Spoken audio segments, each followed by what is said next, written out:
alaikum. Je m'appelle Wassila Hadjabi, je suis originaire de l'Algérie. Je suis arrivée au Québec le 28 septembre 1999, donc ça fait 21 ans. J'ai quitté l'Algérie parce que j'avais besoin d'indépendance. Par rapport à ma situation de handicap, j'étais trop dans le cocon familial, donc j'étais une vraie femme handicapée. Je m'appelle Sophia, je suis venue au Canada en 2009 avec mon fils et mon mari. Maintenant, ça fait presque 11 ans qu'on est là.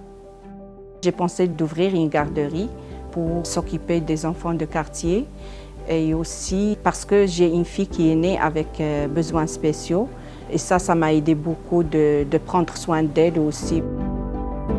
Pour la recherche de logement, ça a été toutes des acrobaties pour moi. On a commencé à avoir un logement à Côte-des-Neiges. C'était un rez-de-chaussée, mais ce n'est pas un rez-de-chaussée plein pied. J'avais des béquilles à l'époque, c'était difficile. Donc quand je rentrais à la maison, je ne sortais que quand c'était obligé. Quand on est venu en 2009, on a trouvé cet appartement-là. Depuis ce temps-là, on est là. Ça fait 11 ans maintenant qu'on est dans le même logement. On a pensé finalement déménager avec une grande peine à cause des filtrations d'eau. Et j'ai le problème de ma fille au niveau respiratoire. Ça commence à infecter sa santé aussi. Le propriétaire, il ne veut rien savoir. Il vient juste toucher le loyer. On est allé à la cour parce que je suis une femme battante. Je n'ai pas laissé mes droits comme ça. Après qu'on a gagné la cour, le propriétaire il est parti sans ne payer notre dommage.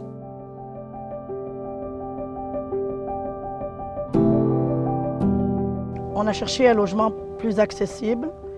Mon conjoint a dû se présenter tout seul pour louer un logement. On lui demandait « Est-ce que vous avez des enfants? Combien vous avez des enfants ?» Donc il ne disait rien parce qu'il y avait de la discrimination basée sur le fait qu'on avait des enfants et le handicap. Quand je me réveille, je prends mon petit déjeuner, je prends mon dîner. C'est là où mon travail ça commence, de chercher un logement.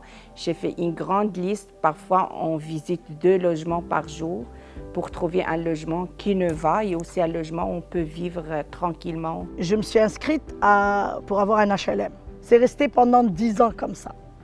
Parce qu'il n'y a pas de logement, assez de logements adaptés ou accessibles disponibles. Je suis inscrite dans des logements sociaux, ça fait 5 ans, mais je n'ai pas eu de nouvelles.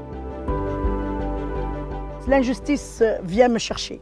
Donc je suis sur le conseil d'administration de l'association des locataires de Villeray.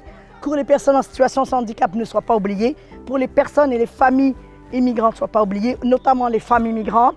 Par mon implication bénévole, j'ai été au courant qu'il y avait un logement accessible, adapté, qui se libérait dans une coopérative et j'ai appliqué. C'est grâce à ça que j'ai pu avoir le logement et donc j'habite dans cette coop depuis le 1er avril 2007. Je me rappelle la date parce que c'est une date importante pour moi. Doucement, doucement, j'ai commencé à faire racine, comme on dit, comme mon lilas. Des solutions, c'est plus de logements sociaux, plus de OSBL pour les gens qui ne peuvent pas rentrer dans les coops. C'est stressant parce qu'on veut la stabilité, surtout une famille avec des enfants. On ne peut pas rester toute notre vie de chercher un logement. Que mes enfants, ils ont fait des amis ici. Moi aussi, comme maman, les voisins, on est comme une famille. C'est une vie chaleureuse aussi, on ne peut pas le perdre comme ça. Parce qu'on ne va pas trouver dans tous les quartiers la même chose ici à Villeray.